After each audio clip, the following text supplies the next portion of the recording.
Hello there and welcome to Herman Manyora's YouTube channel. My name is Jedel Kabira. This fine Monday, I'm here with Herman Manyora for our usual political conversations. Conversations are very simple, truthful, and Bias is here. And you put them across in a hard-hitting way. How are you doing? Good, a little down with the weather, but... a little down. You told me you traveled a little bit. Yeah, I went to see my mother-in-law in hospital in Nyeri. Yeah, but the body is still weak. But you're recovering well. I'm okay. Senate Majority Leader Aaron Cheriot says the president has no reason to fail Kenyan. The financial bill has passed. He said this is what is going to take us as a country forward. And I want to know from you, is this the case? Should Ruto now stop blaming the previous administration, Kenya Kwanza administration, and say, now look, we've got the money we wanted, it's time for us to work? That should have been done yesterday. Yeah. To know that you are now in power. Go ahead. So now there's no reason? No, even if there was an excuse, can he still have one now? Now that your budget is passed, the finance bill is an act of parliament now, is law. Yeah. Go ahead and work. You sent it early today morning. Go and work. Go ahead and work and stop blaming people. Are we now looking at a time where Rigathi, Gachagua, President William Ruto, talks of Uhuru are going to end? Is this what we're going to look at? From what that's what we expect. That's what we pray for, but I'll be shocked if that happened. I'll be very surprised. Why so? They are wired that way. Yeah. They can't change. They're wired to put blame on the I think government is too big for these two gentlemen. They are yet to get grip of government. Government is not a joke, like I've told you. Yeah. The moment they get hold of government, they understand. They take the bus on the road and begin driving. These things will stop. But they haven't quite gotten government into their hands. Yeah. Now, listen to your video on Saturday. Tomorrow is going to be a big day for Azimio la Umoja. Supposed to have a rally in KAMUKUNJI. You said this is danger we are playing with. Yes. They're saying they're going back to the people. They want people to tell them the way forward. Is it the people to tell them the way forward, or is Raila himself to come out straight and say, because people are asking for maandamano, it's probably high time, stop dilly-dallying, stop delaying? Of course, leaders have an idea of where they want to go. They just want it to be sanitized by the people, but they know where they are going. Yeah. Are we looking at protests? Is that what we're looking at? Let me tell you this, Jad, and I've said repeatedly, and I think in that video I said so. There's so much anger in this country. There's so much pain and suffering in this country. If this is harnessed into some sort of rebellion, we can be in for a very rough time. You say rebellion. What do you mean by harnessed in a rebellion? What I'm trying to say is, if this anger people feel against the government, if the pain of the cost of living and of seeing the government is not caring, of looking at the impunity that's going on around, of the carefree attitude from government, of the insensitive government, if all this is put into some collective anger and directed into a cause, then you can see danger in the country. Do you think there is real reason for maandamano, real reason for protests as you look at the situation in the country? Yes, the finance bill has passed and we are moving on as a country. Yes. Do you think there is reason for protests now? I wouldn't support protests, you know my stand. Yeah. But there's reason, there's justification.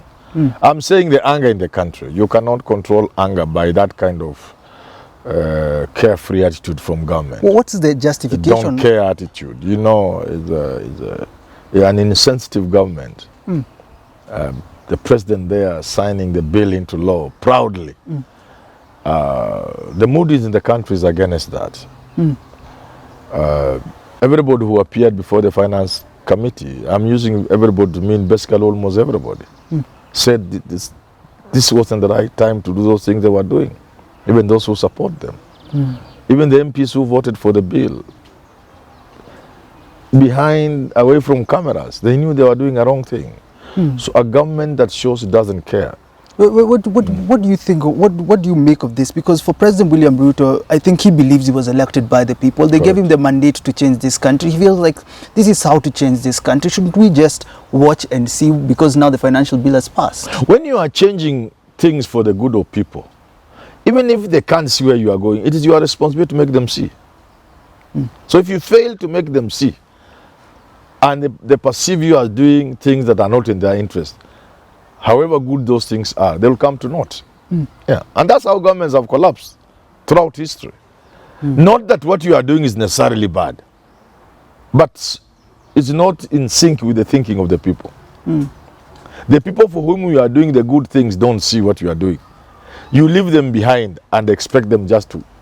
So the big problem now with the Kenya Kwanza administration, not necessarily what they are doing, is the reliance of message to the people that this is the actually bad messaging.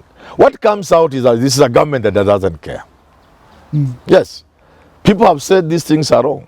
The government does not even care to explain to them, to the people. They just go ahead with them.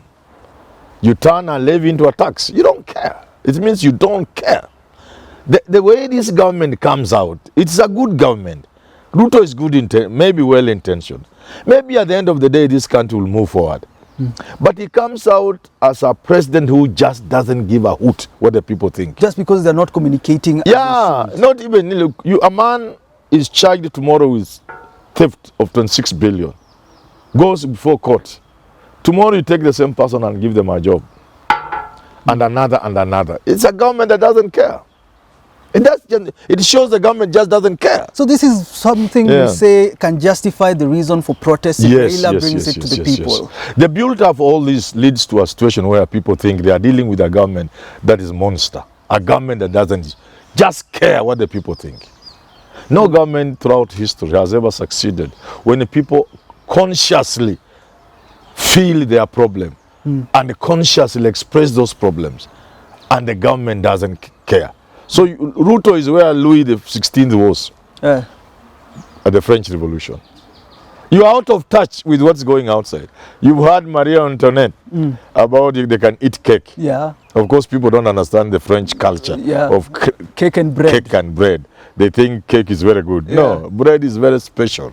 It's a ugali. It's a ugali, but whatever it is. Yeah.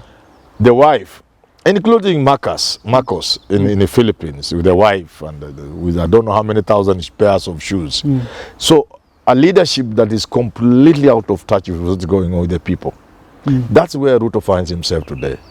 He's perceived to be a president who just doesn't understand. They were talking of the ground. They were telling Raila and Uhuru, ground vitu ni tofauti. Now, and that's my question. Now it is them who don't understand the ground. Where did things get so different that it is the hustler that doesn't understand the hustlers? No, power. Power very easily gets to your head. And one of the things that power first does is to blind you. Power invites walls around you. Immediately you get power, whatever level of power, even a small, when you become a principal of a school, small power, even a prefect in a class, there are people who surround you, and immediately beyond them you can't see anything. Even a prefect. Yes, and they are doing things for their own interest. So power invites walls around it. Then you get into a dictator's trap, where you don't see anything beyond a small narrow window that has been opened for you through which to see the world. But the world is bigger than the window can allow you to see. So power, and like Michelle Obama says, basically it also reveals who you are. It doesn't turn you into something else. No, it just reveals who you are. So all the lies you are telling then become clear once you get power. Because with power you are supposed to do some of the things you said, not all of them. Those you do, you do. Those you can do, you do. Those you may want to try, you try. Those that are difficult, you say they are difficult. Those that cannot work now, you explain. But power then reveals really you are not the person you are presenting. So the hustler wasn't indeed with the hustlers? There was no hustler. Where is the hustler? 10 months into leadership, have you seen any hustler anywhere in the world? In the configuration of the Kenya Kwanza government? In any way. Not in appointments, not in any policies. In appointments, I know people, personally known to me, who are matatu drivers, matatu touts, who have university education. I know them, my friends. I can mention on the show here. I know border people who are degree holders, who are intelligent human beings. So if Ruto wanted at least one youth in his cabinet, right from the hustler nation, he would have picked a border rider from Busia who is a university graduate. There are people, vegetable vendors, who have university education. I taught a student, he finished and he went to Dunga Beach. He's selling fish. But you know, we need experience, though. We need experience. No, which now, you know, which experience? The current people, the people who have been appointed, they do not table any experience. The only experience they table is the experience of thefts, of grafts, of corruption. So you'd rather have someone who has no... Yeah, better guy without experience than a guy whose only experience the court cases they have. Yeah. And then you make it a minister. Why can't you get a border young man who has a degree, make him a minister, let him learn on the job, then bring to Kenyans a person with 40 cases in court and make them a minister? So not in appointments, not in policies. There isn't a single policy government has put in place to show they care for the hustlers. Not one. On the contrary, the policies, the epitome of which is the finance bill in the budget and the budget. Everything that is being done today is to hurt the hustler. But for the presidency says this financial bill, especially when you look at the housing, this is what is going to help hustlers with employment, with houses. That housing nonsense, I've dismissed it many times. I don't want to go over there. Let's not go there. But you said there is danger in RAILA'S KAMUKUNJI tomorrow. That was your video on Saturday. Yes. What should we expect? Normal day, as we've seen him going to Kibra and KAMUKUNJI, people going home? The only thing I see, I do not understand Raila. You know, Raila is a man you can't understand. I have not seen them hyping this rally. If they hyped it, because they have not. Ordinarily, there will be a church service before, there will be things, they'll be moving around, but they're just quiet. So maybe Raila does not really want the thing to succeed. But the anger, I'm talking of the anger in the country. What people are saying. But you know, that's not enough to turn people into, to make people attend rallies to go for protest. There is an element of mobilization. And I'm saying Raila seems to be low on that this time round. Maybe he knows something we don't know. Maybe there are other strategies. Maybe he doesn't want it to succeed, you say. Maybe he doesn't want it to succeed. But the question of what does it take for a rally to succeed, that is also a different question. There are two things that make a rally succeed. Number one is that there must be reason and justification. That we are saying is in plenty. Cost of living, anger at a government that doesn't seem to care, that pushes policies that will obviously hurt the common people. That's sufficient anger. There is hunger in the country also because there's no food. The price of everything is going up by the day. Millers are saying, if you think the prices of maize flour are high, you ain't seen nothing yet. Wait for it, it's coming. And the petrol is going up. With the signing into law this bill, effective from July, the next, when is today?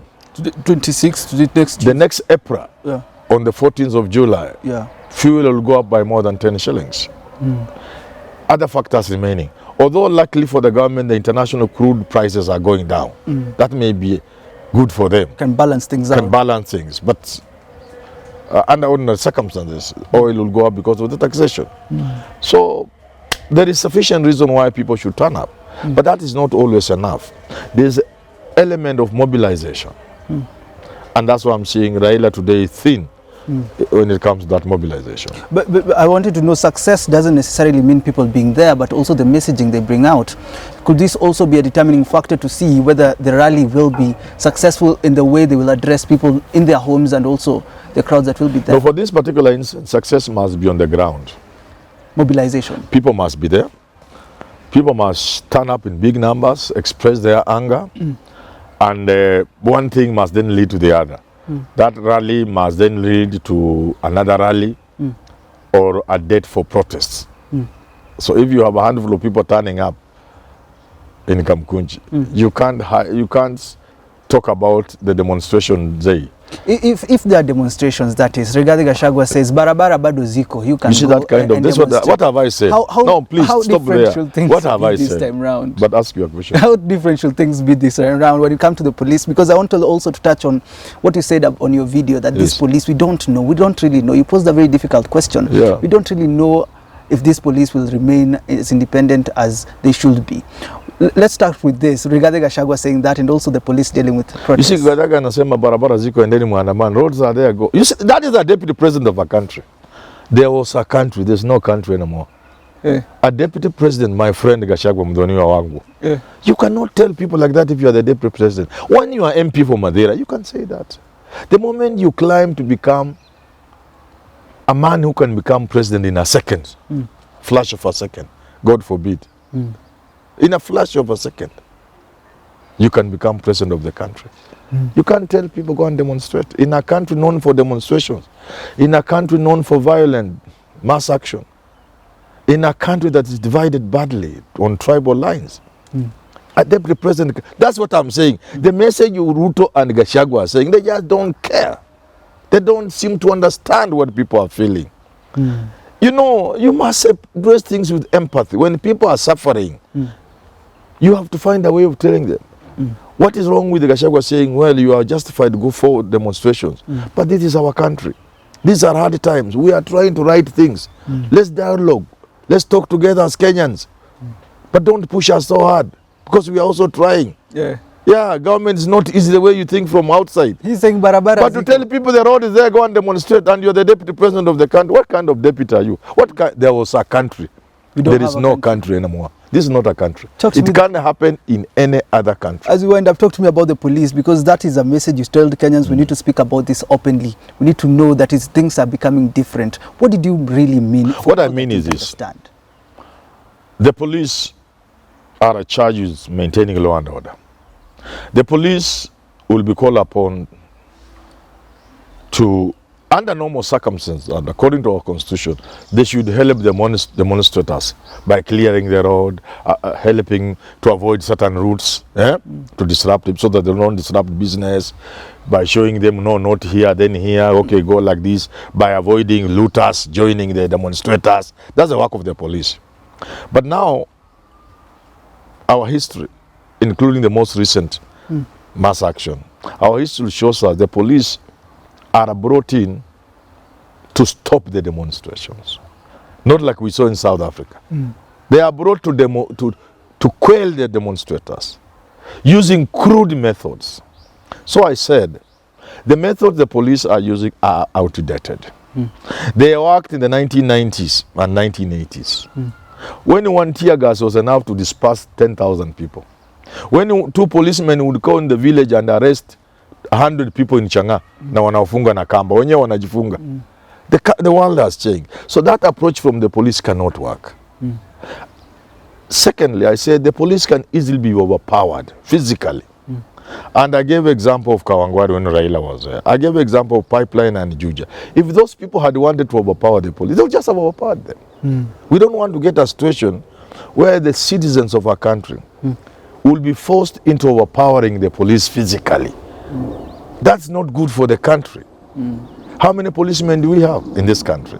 Just about 100,000 pups against a population of over 50 million people. More than 30 million pups, 30 million adults. If you include people who are beyond 13, 14, we are talking about perhaps maybe 40 million people, 35, 38 million people. I don't have the exact figures. Against 100,000 policemen. They can't manage. Physically, they cannot manage. Demonstrations are going on in France, and you can see what the police are doing. They are not out to break the riots. Ours, the police are sent to break the riots. Using 19th century methods, they can't work physically. Secondly, I said, when Raila talked of the ICC, it scared some of these policemen. They may not tell you. They may chat, but it scares. I know the mention of ICC can turn any man into a boy. Yes! Other things can go to the stomach. I'm telling you. It's not a joke. ICC. My friend, even to be told you can be arrested, even me today, at Manyora, we hear they are planning to arrest you. You can't sleep in the house. I know it because I've been through these things, I know. People don't know me. I've been through all these things. I know. Even the toughest of men, when you are told you are being arrested or when you are arrested, it's not a simple moment to go through. And therefore, when Raila talks of ICC, that has had an impact on the police, whether you like it or not. And secondly, I said we are a country that is divided along ethnic lines. We organize along tribe. Sometimes we militarize the tribe to mobilize for elections when there are demonstrations of this nature, it's like we are in an election, because quickly there are two sides. There's the government side and the opposition side. So it's like we are already in an election. And the same mobilization and militarization of the tribe comes to play. How sure are we this will not spill over? The same divisions will not spill over into the unit. Yeah. How sure are we? Because it has happened in other places. Yeah. It can happen here. Why do we want to go blindly into situations like as stupid as those? I'm sure people from the military intelligence, if they hear me speak, they know what I'm talking about. No, this is an intelligent guy. What he's seeing is what everybody should be seeing. We must avoid situations of that nature. They can never help a country. A country must never be in a state where there is so much tension that a small spark can spoil the country. No, we must diffuse the tension all the time. You can't avoid conflicts anywhere, wherever there are human beings. But your work is to try and find ways of reducing the tensions, sorting out the conflicts, you know. So when the president very intelligently called for truce, you see how much space we created for ourselves. You saw where the country was going to burn. But just that alone, that talking to Raila and his opposition, that alone put down the temperatures. So therefore it is very foolish for some leaders to talk the way they are talking. At a time there are demonstrations being called for. I mean, people are calling for demonstrations, and you are talking carelessly. That's not the time to talk carelessly. This is the time to build bridges. This is the time to tell Raila, look here. Yes, you can go to KAMUKUNJI. But you are talking about your country. It's not Gachagua's country. It's not Ruto's country. This is our country. This is where our children are. This is where our grandchildren are. And therefore, let that be the last resort. Have we tried enough? They tried dialogue, it didn't work, so. You see now, they have just left it midstream. Yeah, so we wonder where things will go. That's what I was saying. These are not people who know the dangers we are in. And therefore, we pray and we pray extremely hard that although there was a country, whatever is left of it does not go to the dogs. And the only way to do that is to avoid careless talk and to avoid situations such as the ones of tomorrow. Because like I'm saying, you can't just know how far it can go. You can't know how far it can go. The best thing is to avoid. To avoid it. Because once it starts, two things. One, like I said, there can be demonstrations on Thursday called by Raila. At the end of the day, he stands on the top of a vehicle addressing them and says, we are meeting next Thursday. Did I say that? The people tell him, you go home, you'll get us here, we are not leaving. It is out of the control of Ruto. That time, it has gone out of the control of Raila. It's now with the people. That itself is danger. All right. You get what I'm saying? Let's pray and hope that things will get better. So you don't do that. Yeah. Because if it gets into the hands of people, where are we left as a country? Nowhere. We are gone. We must not allow that to happen. Yes, indeed, we must not allow that to happen. Thank you so much for tuning in to a political conversation. Let's wait and see what will happen tomorrow in KAMUKUNJI, what Raila will announce. But until we do talk again, I hope you have yourself a lovely rest of your day. Have a lovely week ahead.